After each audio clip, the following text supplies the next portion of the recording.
भूषणम् नवकन्यलोचन पञ्चमुखकर पञ्चपदकं दारुणम्।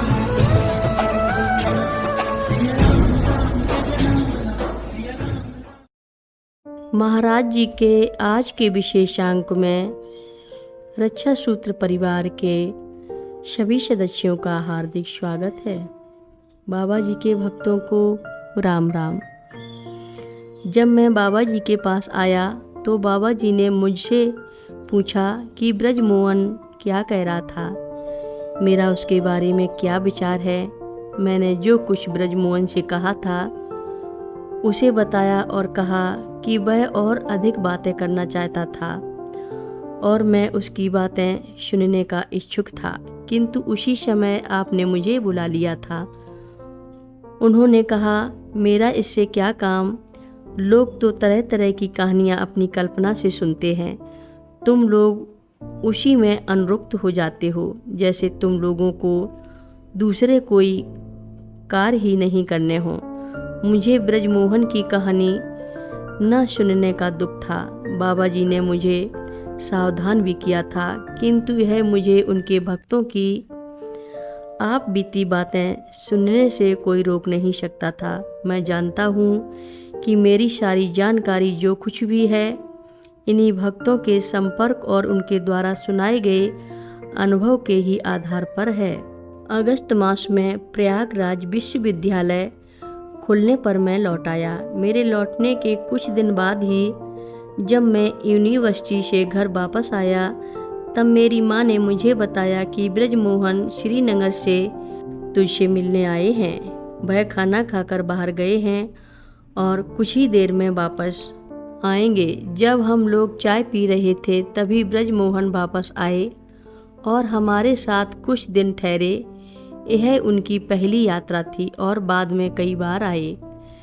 ब्रजमोहन ने अज्ञात व्यक्ति से असाधारण परिस्थितियों में, जब वह पूर्णतया निराश और असहाय थे, सहायता प्राप्त की थी। उन्होंने बताया, यह दैवी कृपा थी। यह मुझे बाद में ज्ञात हुआ।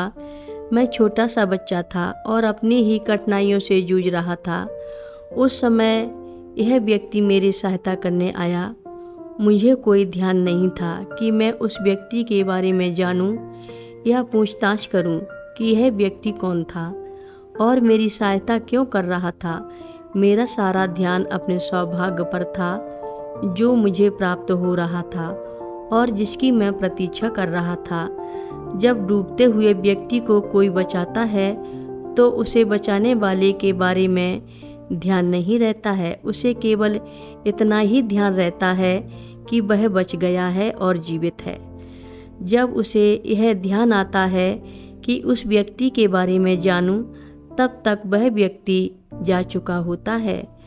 ब्रजमोहन ने मुझे अनायास प्राप्त सहायता की विशालता का अनुभव कराने का भरकस प्रयत्न किया और कैसे वह अपने कार्य में जुट गया और उसे ध्यान नहीं रहा कि सहायता करने वाला व्यक्ति कौन था।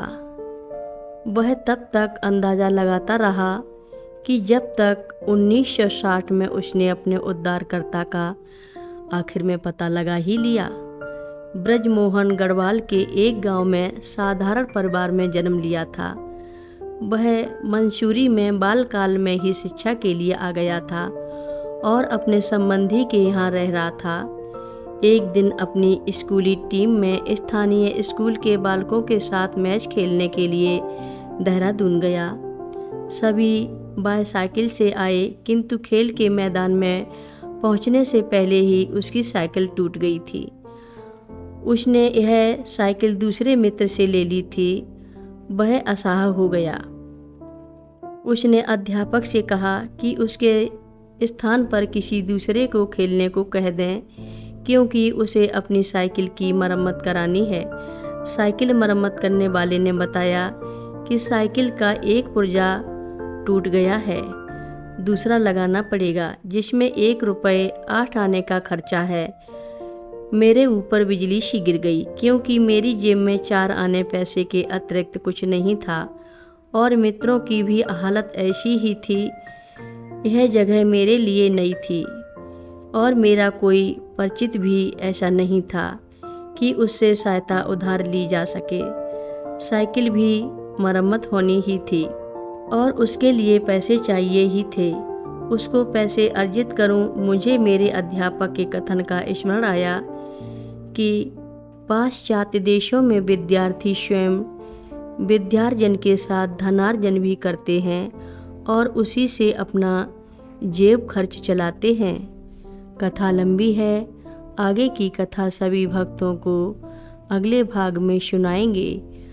हर रोज महाराज जी की कथाएं सुनने के लिए सभी भक्तों का धन्यवाद। सभी भक्तों रक्षा सूत्र चैनल को सब्सक्राइब करें, शेयर करें और लाइक करें। घंटी बजाना ना भूलें। कमेंट बॉक्स में लिख भेजें जय नीप करोरी बाबा जी महाराज। सभी भक्त मिलकर बोलो कम्बल ओढ़ने वाले बाबा जी महाराज की जय जय बोलो। सिद्धि माता की जय जय बोलो। जय श्री राम।